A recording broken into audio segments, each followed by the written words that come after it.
राम राम जी। आप सभी के सामने शिव पुराण का अध्याय 68 सुनाने जा रही हूँ। अध्याय का नाम है मैना को प्रत्यक्ष दर्शन देकर शिवा देवी का उन्हें अभिष्ट वरदान से संतुष्ट करना तथा मैना से मेनका का जन्म। नारद जी ने पूछा, पिताजी, जब देवी दुर्गा अंतर्ध्यान हो गई और देवगण अपने अपने धाम को चले गए, सब के उसके बाद क्या हुआ?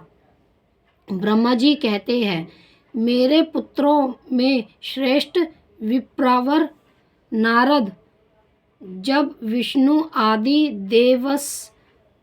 देवसमूदाय हिमालय और मैना को देवी की आराधना का उपदेश दे चले गए, तब गिरिराज हिमाचल और मैना दोनों दंपतियों ने बड़ी भारी तपस्या आरंभ की। वह दिन रात शंभु और शिवा का चिंतन करते हुए भक्ति युक्त चिंत से नित्य उनकी समायक रीति से आराधना करने लगे। हिमावन की पत्नी मैना बड़ी प्रसन्नता से शिव सहित शिवा देवी की पूजा करने लगी। वह उन्हीं के संतोष के लिए सदा ब्राह्मणों को दान देती रहती थी। मन में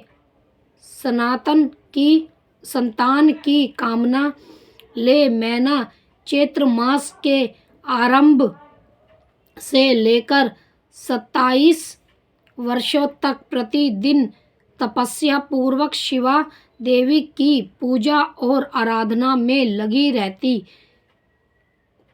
थी। वह अष्टमी को उपवास करके नवमी को लड्डू बलि सामग्री, पिंडी, खीर और ग्रंथ पुष्प आदि देवी को भेंट करती थी। गंगा के किनारे अक्षोहित प्रस्तहत में उमा की मिट्टी की मूर्ति बनाकर नाना प्रकार की वस्तुएं समर्पित करके उनकी पूजा करती थी। मैना देवी सभी निरंकार रहती, कभी व्रत के नियमों का पालन करती, कभी जल पीकर रहती और कभी हवा पीकर ही रह जाती थी। विशुद्ध तेज से दमकती हुई दीप्तिमती मैना ने प्रेम पूर्वक शिवा में चित्त लगाए 27 वर्ष व्यतीत कर दिए। 27 वर्ष पूरे होने पर जगदम्बाई शंकर कामिनी जगदम्बा उमा अत्यंत प्रसन्न हुई। मैना की उत्तम भक्ति से संतुष्ट हो वह परमेश्वरी देवी उन पर अनुग्रह करने के लिए उनके सामने प्रकट हुई। तेजस्वी मंडल के बीच में विराजमान तथा दिव्य अक्षयों से संयुक्त देवी प्रत्यक्ष दर्शन दे मैना से हंसती हुई बोली। देवी ने कहा, गिरिराज हिमालय की रानी महासाध्वी मैना, मैं तुम्हारी तपस्या से बहुत प्रसन्न हूँ। तुम्हारी मन में जो अभिलाषा हो उसे कहो। मैना, तुमने तपस्या, व्रत और समाधि के द्वारा जिस जिस वस्तु के लिए प्रार्थना की है वह सब मैं तुम्हें दूंगी। तब मैना ने प्रत्यक्ष प्रकट हुई कालिका देवी को देखकर प्रणाम किया और इस प्रकार कहा।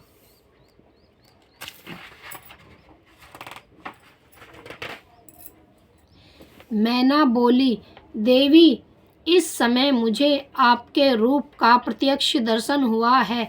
अतः मैं आपकी स्तुति करना चाहती हूँ। कालिके, इसके लिए आप प्रसन्न हो।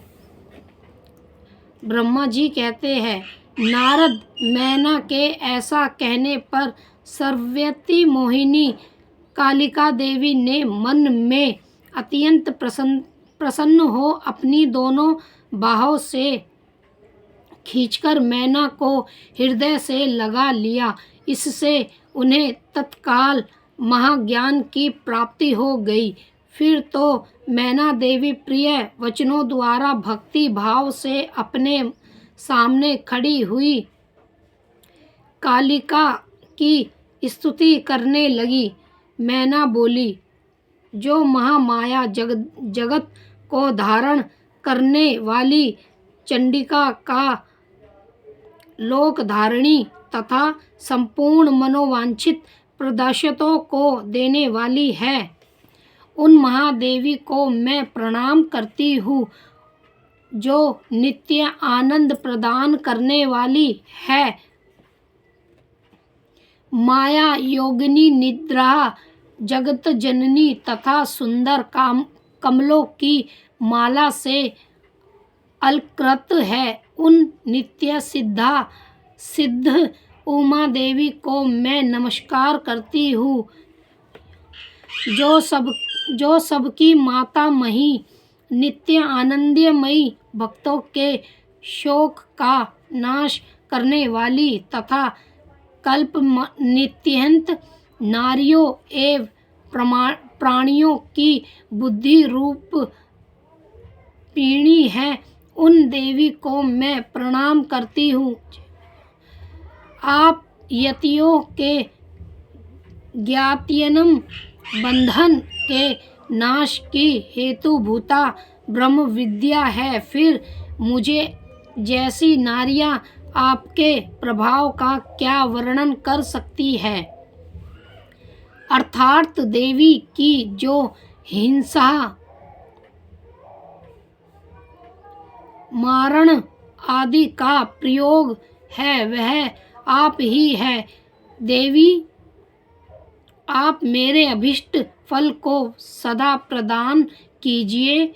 वहाहीन, अक्रहित तथा आदर्श है, नित्य तंत्र मंत्रों से आप ही पंचभूतों के समुदाय को संयुक्त करती है। आप ही उनकी साक्षात शक्ति है। आपका स्वरूप नित्य है। आप समय समय पर योग युक्त एवं समस्त नारी के रूप में प्रकट होती है। आप ही जगत की योनि और आधार शक्ति है। आप ही प्रदत्त तत्व से परे नित्य प्रकृति कही गई है, जिसके द्वारा ब्रह्मा के स्वरूप को वश में किया जाना जाता है। वह नित्य विद्या आप ही है। मात, आज मुझ पर प्रसन्न होइए। आप ही अग्नि के भीतर व्याप्त उग्र दहिका शक्ति है। आप ही सूर्य किरणों में स्थित प्रकाशित का शक्ति है। चंद्रमाओं में जो अग्रह दिशा को शक्ति है वह भी आप ही है। ऐसी आप चंडी देवी है। मैं सत्यवान और वृंतांत करती हूँ। आप स्त्रियों को बहुत प्रिय है। उग्रत वेदाता ब्रह्मचारिणियों की अध्याय भूता नित्य ब्रह्म शक्ति आप ही है। संपूर्ण जगत की व्रचा तथा श्री हरि की माया भी आप ही है। पालन आप ही है, जो देवी इच्छा अनुसार रूप धारण करके दृष्टि पालन और संहार माई हो। उन कार्यों का संपत्ति प्रदान करने वाली आप ही है तथा ब्रह्मा विष्णु एवं रुद्र के शरीर की भी हेतुभूता है, वह आप ही है। देवी, आज आप मुझ पर प्रसन्न हो, आपको पूर्ण मेरा नमस्कार है। ब्रह्मा जी कहते हैं, नारद, मैना के इस प्रकार स्तुति करने पर दुर्गा कालिका ने पूर्ण उन मैना देवी से कहा, तुम आप अपना मनोवांछित वर मांग लो। हिमालय प्रिय, तुम मुझे प्राणों के समान प्यारी हो, तुम्हारी जो इच्छा हो वह मांगो, उसे मैं निश्चय ही दे दूंगी। तुम्हारे लिए मुझे कुछ भी आद्य नहीं है। महेश्वरी उमा का यह अमृत के समान मधुर वचन सुनकर हिमगिरी नंदिनी मैना बहुत संतुष्ट हुई और इस प्रकार बोली, शिवे आपकी जय हो, जय हो।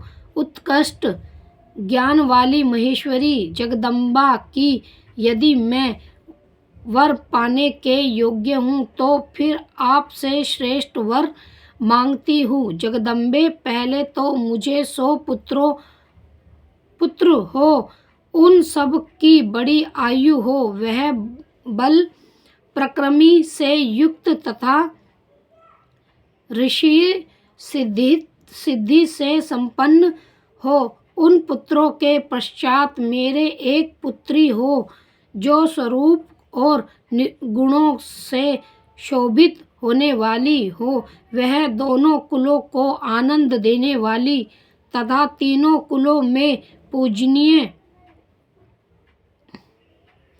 तीनों लोकों में पूजनीय हो। जगदम्बे के शिवे, आप ही देवताओं का कार्य सिद्ध करने के लिए मेरी पुत्री तथा रुद्रदेव की पत्नी होइए और तदनुसार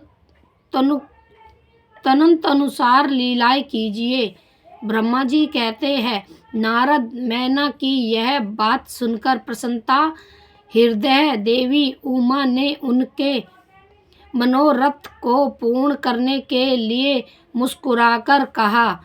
देवी बोली, पहले तुम्हें 100 बलवान पुत्र प्राप्त होंगे, उनमें भी एक सबसे अधिक बलवान और प्रथम होगा, जो सबसे पहले उत्पन्न होगा। तुम्हारी भक्ति से संतुष्ट हो मैं सदैव तुम्हारी यह पुत्री के रूप में अवगणित होंगी और समस्त देवताओं से सेवित हो उनका कार्य सिद्ध करूंगी। ऐसा कहकर जगदात्री परमेश्वरी कालिका शिवा मैना के देखते देखते वहीं अदृश्य हो गई। तात महेश्वरी से अभिष्ट वर पाकर मैना को भी अपार हर्ष हुआ। उनका तपस्या जनित सारा क्लेश नष्ट हो गया। मुने फिर कालक्रम से मैना के गर्भ रह और वह प्रतिदिन बढ़ने लगा।